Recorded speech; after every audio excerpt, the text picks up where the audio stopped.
This is the Book of Life. I'm Heidi Rabinowitz. In this bonus episode, we hear from Ellen Tillman, chair of the Sidney Taylor Book Award Committee, which recognizes the best Jewish books for children and teens each year. She's here to tell us about the winning titles that were announced in January 2017. Don't bother to get a pencil. You can find a list of all the books at bookoflifepodcast.com.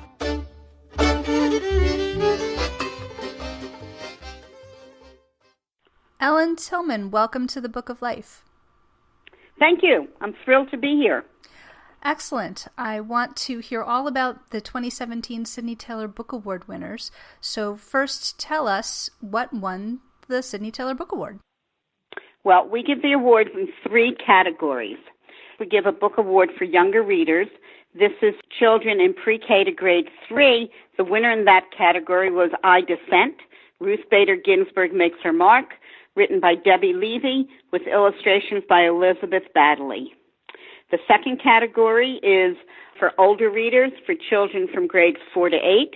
The winner this year was The Inquisitor's Tale, or The Three Magical Children and Their Holy Dog, written by Adam Gidwitz, with illustrations by Hatem Ali. The third category is for teen readers, or young adults, from grades 9 to 12.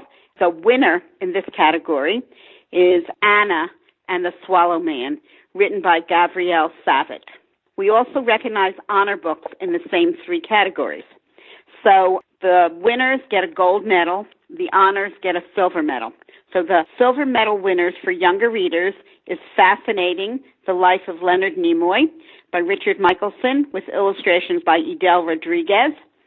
A Hat for Mrs. Goldman, a story about knitting and love, written by Michelle Edwards, with illustrations by G. Brian Karras.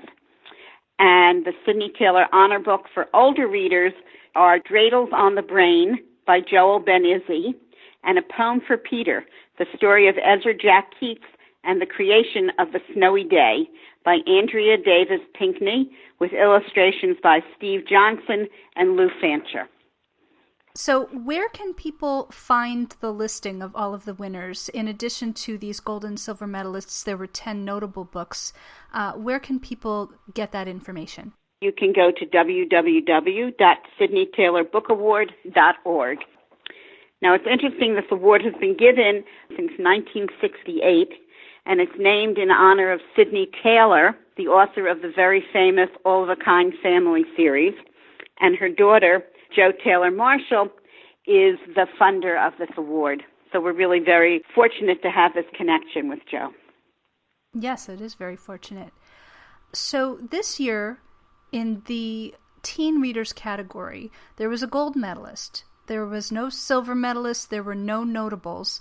What was going on with teen books this year? It's interesting. The committee received many outstanding books. Unfortunately, we only got a few books in the teen category. We got about 12 books. One of these was considered an adult book, and we immediately eliminated it. Several others had very little Jewish content. So that gave us a very tiny pool. Anna and the Swallow Man, everybody liked it, the entire committee. It got marvelous ratings. We had widely divided opinions on the other books. So after discussing this for a while, we decided that it was in the best interest of the award not to designate any honor or notable books for teen readers for 2017. And one of my goals for next year is to try to get more teen books submitted to the Sidney Taylor Book Award. Okay, good. You mentioned that there were widely diverging opinions about some of the submissions in the teen category. Generally, were the decisions easy? Was there a lot of arguments on the committee? How did it go this year? This year was relatively easy. The process we go through is each member of the committee reads all of the books that are submitted, and we rate them and write notes on them. And it's amazing how they fall into categories. I Dissent and The Inquisitor's Tale clearly were ahead by a vast majority, so there was really no discussion about them. They were the clear winners. The books really almost divided themselves this year. It was not a contentious year. The biggest discussion was about the teen honor and notable titles. So you have the fun job of contacting the winning authors to tell them the good news. Yes. They were thrilled. When I spoke to Debbie Levy, she said that she used to go to the library as a young child. I think it was the Silver Spring Library. And her favorite books were the Sidney Taylor books. And she can't believe that she was winning an award named for her favorite author. And then she had to stop talking to me to go tell her son that she won, because he was wondering why she was so excited. Many of the other authors I contacted by email, and I've gotten beautiful responses to them. Winners Joel Ben-Izzy, thanks to you and the committee for recognizing Dreidels on the Brain. I'm truly grateful to have my book recognized this way, and especially tickled to know that there's now a connection between the All-of-a-Kind family and my book about my youth, which could have been titled The Verblunget Family. It really is a great honor and joy to be included on this list. Doubling the simcha for my book yesterday was news of the National Jewish Book Award honors as well. All in all, it was a gimel of a day. I will be sure to let my peeps know. Richard Michelson also was excited, and he won a silver award. And he said, "Can you tell me what the winner was?" And I said, "I'm not supposed to. What do you think was the winner?" And he guessed it. Oh, that's great. Yeah. Now, it's also very nice that he actually has won the gold medal in the past, Richard Michelson, as good as anybody. Right. What about Martin Luther King and Abraham Joshua Heschel? Right. Yeah. Well, I also want to note that several of the books being recognized by the Sidney Taylor Committee this year are also people who I have interviewed for the Book of Life. Some of the interviews have already been published and some are forthcoming. But I did speak this fall to Rich Michelson, who wrote Fascinating, the biography of Leonard Nimoy. I spoke to Joel Ben-Izzy about Dreidels on the Brain.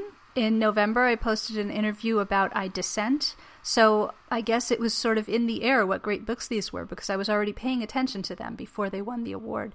I also want to say that I'm soon going to be posting the interview about The Inquisitor's Tale, which I actually recorded in the summer, way before it won any awards. So it's very exciting. If listeners want to find all of the interviews with award winners, I did a post on bookoflifepodcast.com where you can get links to all of that. Was there any particular theme that you felt tied the winning books together this year? I think it's interesting that a lot of the award-winning books talked about independence, fighting for justice, almost like a tikkun olam. And it wasn't intentional. It just kind of, each book, as I said before, is reviewed on its own, and this theme seemed to emerge. Is there anything else that you want to say that I haven't asked you? Fascinating. It's all about Leonard Nimoy.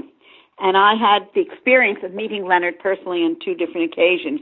The first was backstage at a citywide Israel 50 concert in Philadelphia, where he graciously posed for pictures with 2 little girls who were giving all the talent flowers. One of them was my daughter and her best friend, and I was standing there, and he came off stage, and he stopped, and we took a beautiful picture. She was about 6 years old then.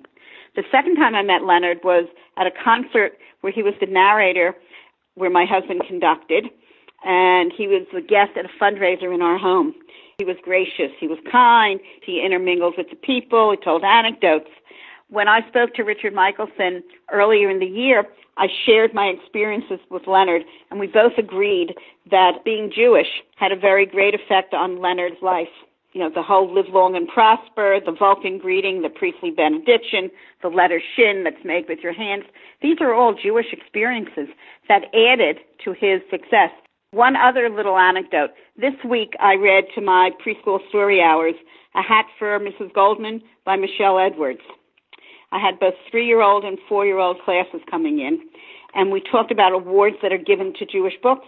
I asked, how does one make a decision about a book? And they said, well, the story has to sound real. It has to be a good story. I want to feel that I am one of the characters. I have to like it. I have to like the pictures. Both the 3 and 4-year-olds loved the story. You could have heard a pin drop. They didn't move. They didn't fidget at all. I think they were mostly attracted to the fact that Sophia tried to help Mrs. Goldman all by herself, and it gave them a feeling of empowerment. Sophia's hat, her knitted hat, wasn't perfect, but she used what she knew and what she had learned from Mrs. Goldman. She was able to cover up her flaws and create a usable and fairly nice-looking knitted hat. And that's an important message for preschoolers to hear, I think, that everybody makes mistakes, and it's what you do next that's important. The hardest thing for the kids to understand was what is a pom-pom. They all knew when I showed them the picture what it was, but they didn't realize it was called a pom-pom. So it was really an all-around learning experience that went very well. Ellen Tillman, thanks so much for speaking with us. It's my pleasure. I hope that after listening to this post that people will be inspired to go out and to read some of the Sidney Taylor Book Award winners this year. I think they're all great. If you enjoy the Book of Life podcast, please become a patron at patreon.com/bookoflife. Past podcast guest April Halpern Wayland is a patron. Thank you very much, April. You can also help us by leaving a review on iTunes or a comment on our blog at bookoflifepodcast.com.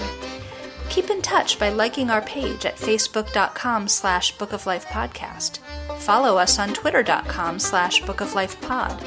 Email us at bookoflifepodcast@gmail.com or leave us a voicemail at 561-206-2473. The Book of Life is a podcast service of the Feldman Library at Congregation B'nai Israel in Boca Raton, Florida at cbiboca.org and is supported in part by the Association of Jewish Libraries at jewishlibraries.org. Our background music is provided by the Freilach Makers Klezmer String Band. Thanks for listening, and happy reading!